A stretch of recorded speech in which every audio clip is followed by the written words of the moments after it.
Disclaimer: this story contains mature themes intended for adult viewers.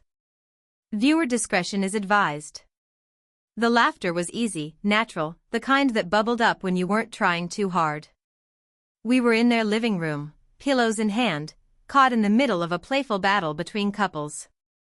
My husband's laugh echoed as he ducked a swing, and her husband grinned as he snuck up behind me with a sneak attack. Everything was light-hearted, or it was supposed to be, but then it happened. The first spark, it wasn't loud or dramatic. Just a glance, her husband's eyes catching mine as we both reached for the same pillow. His fingers brushed mine. Nothing more than that. But in that second, something shifted. He didn't look away. Neither did I. The moment lingered a beat too long. My heart skipped. And when he smiled, slow, warm, and just a little crooked, it didn't feel like part of the game anymore. The room around us was dim, but cozy soft lamp lighting, couch cushions scattered from the chaos, half-finished glasses of wine sweating on the table.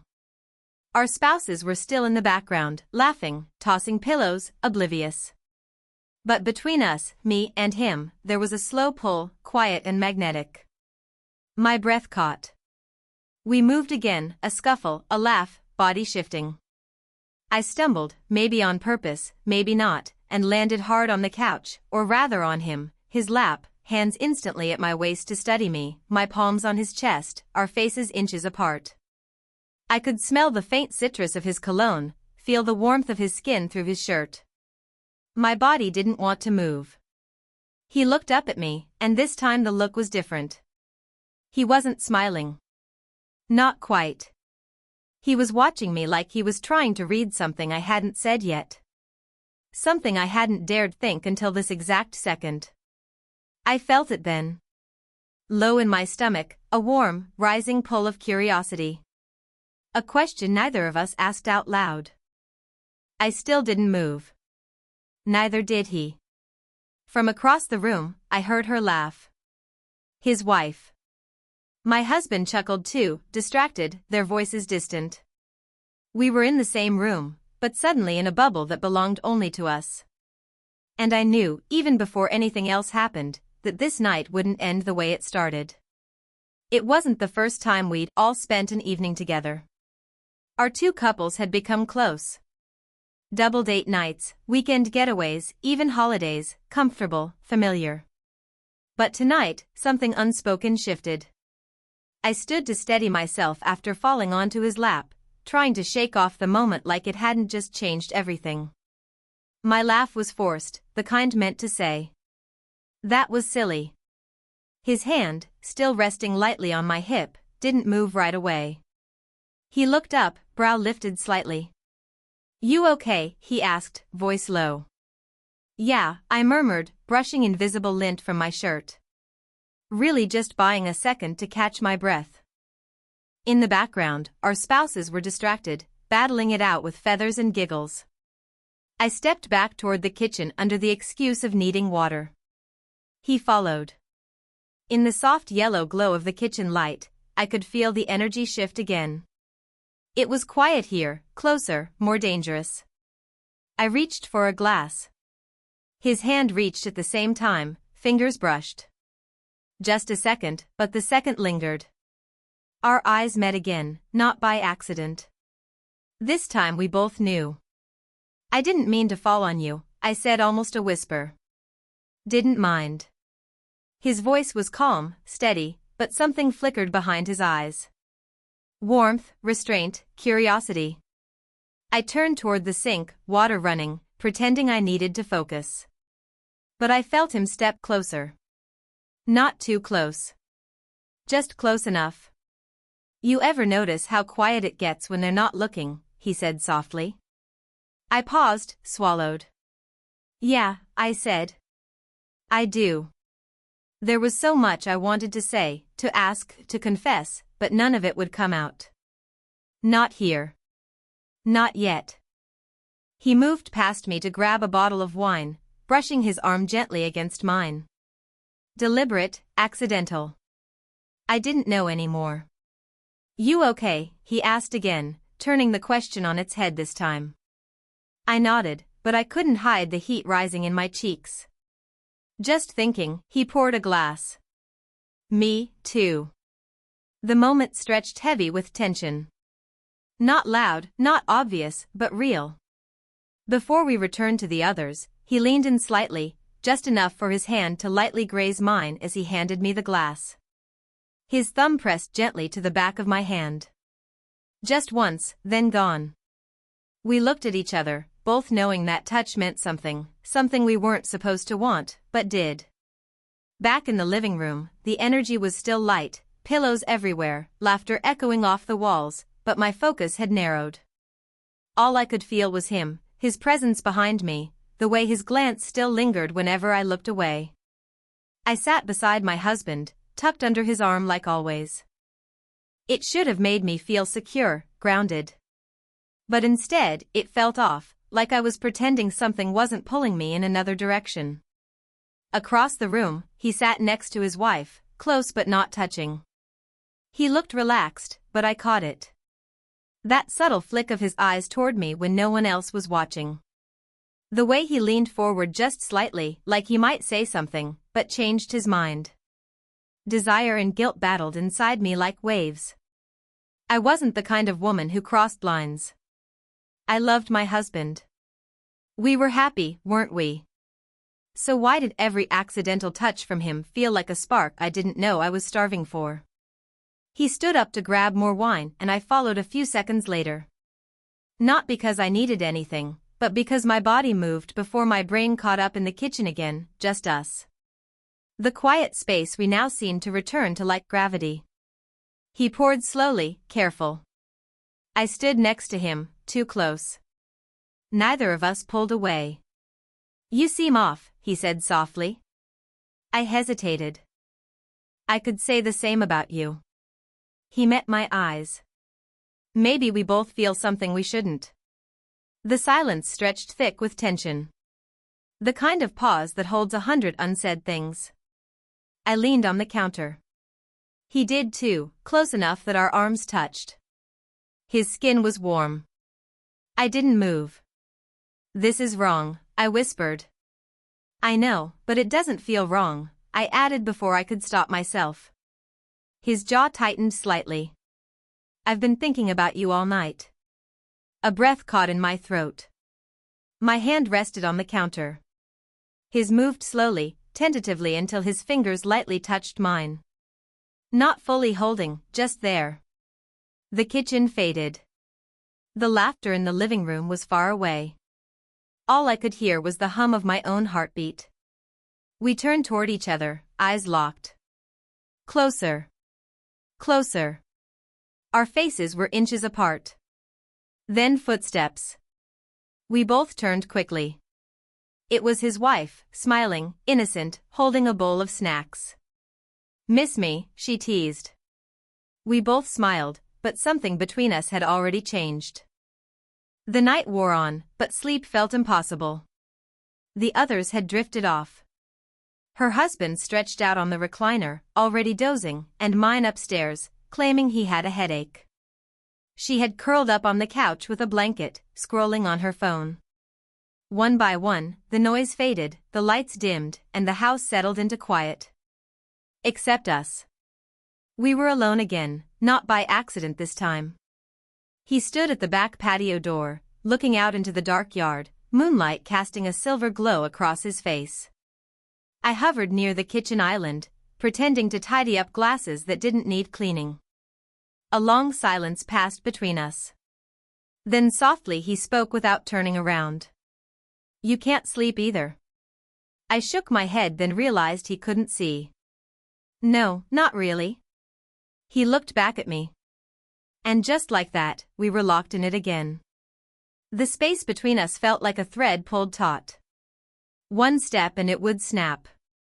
He walked toward me slowly, carefully, like testing deep water. I held my breath without realizing it. We should talk, I said quietly, unsure if I meant it. He stopped just in front of me. Should we? I laughed, nervous, breathy. Maybe not. He reached out, brushing a hair away from my cheek with the lightest touch. My skin prickled under his fingers. My breath hitched. "You're shaking," he said gently. "No, I'm not," I lied. His hand dropped, grazing my arm as it fell. "I keep telling myself this can't happen." I swallowed. But I keep ending up near you anyway." The silence between us throbbed with the weight of everything unsaid. He stepped closer, not touching, but close enough that I could feel the heat of his chest. My eyes flicked to his lips, then back to his eyes. His voice was barely a whisper.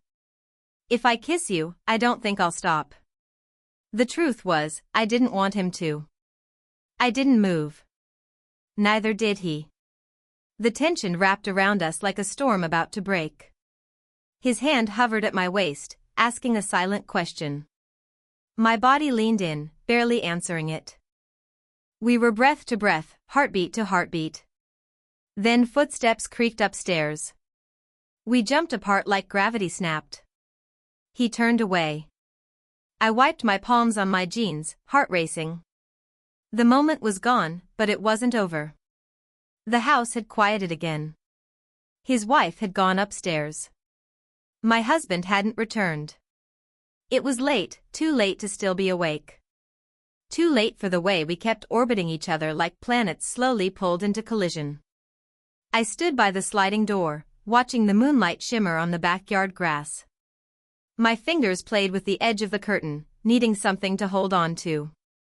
He stepped up behind me, not touching, but close enough that I could feel his breath when he spoke. "You're still here," he said. "I should have gone to bed, but you didn't." I turned just enough to see him over my shoulder. "Neither did you." The silence between us wasn't empty anymore.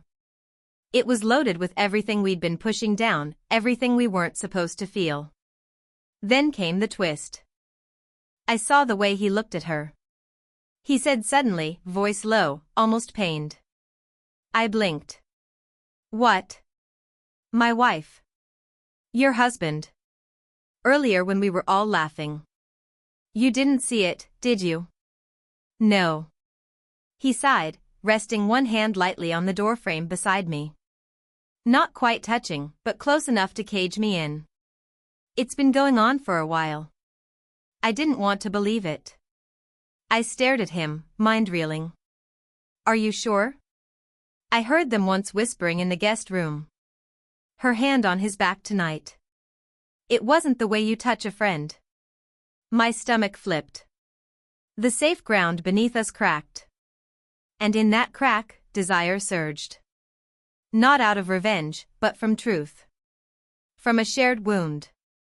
From something real that had been blooming in the dark, no longer hiding. "They don't love us the way we thought," I whispered. "No," he said.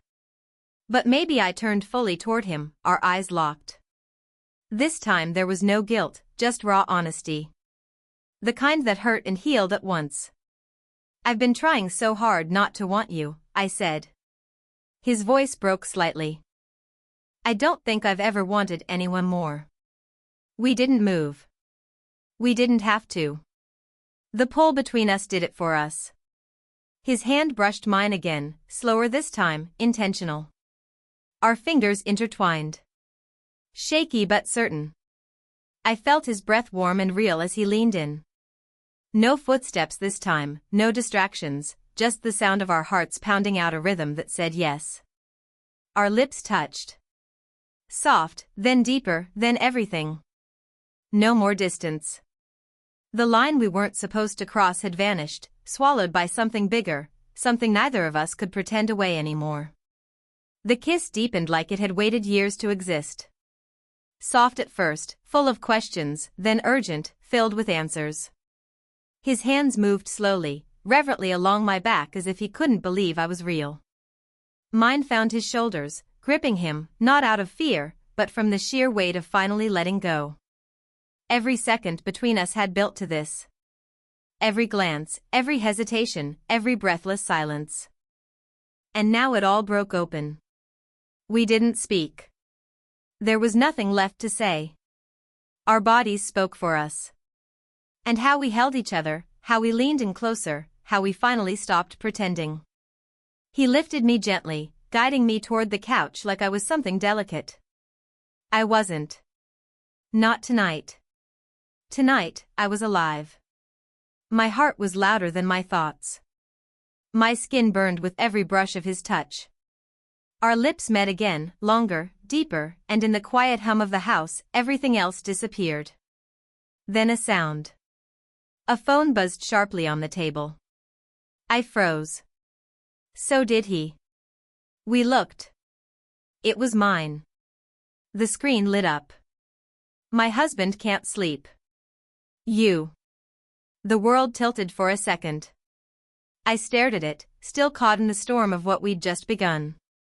I should answer, I whispered. You don't want to, he replied softly. No, I said, but I might have to. He nodded, stepping back just enough for the air to chill between us again. This doesn't go back in a box, he said quietly. Even if we stop now, it's already changed everything. I looked at him, really looked, not as someone else's husband, not as a mistake, as a man I now cared for in a way I never expected. I know, I said, but knowing doesn't make the choice easier. He picked up my hand, pressed a kiss to my knuckles, slow and certain. No, it just makes it real. We stood in silence, hearts racing, the passion still burning, but now tangled with truth. Would we stop? Could we? Or had we already gone too far? Fade to black.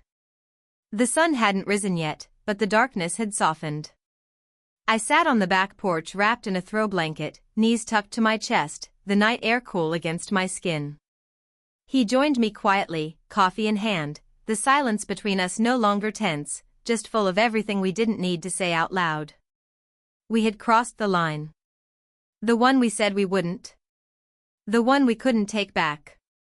But in that line's ruins, something unexpected grew. Peace. He handed me the coffee, his fingers brushing mine. The same touch that once sent sparks now felt grounding. Familiar. I didn't sleep, he said softly. Me neither. We looked out into the yard, the world slowly waking up. No guilt, just stillness. Reflection. I thought I'd feel worse, I admitted. He glanced over. Do you? I shook my head. No, I feel honest. Like I finally stopped pretending. He exhaled slow. We didn't plan this. No, but we didn't run from it either. There was a kind of intimacy that only came after truth, after rawness and risk. It wasn't just passion anymore. It was knowing someone in their most vulnerable moment and still wanting to stay. He reached over, his arm slipping around my waist.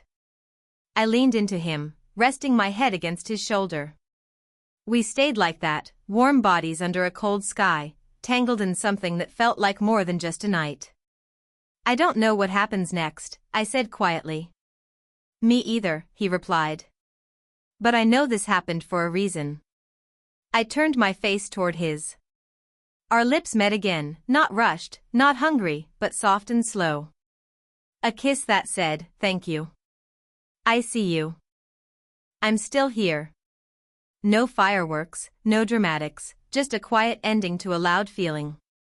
When the first golden edge of morning broke across the lawn, he kissed my forehead and whispered, whatever comes next, you mattered. And that was enough.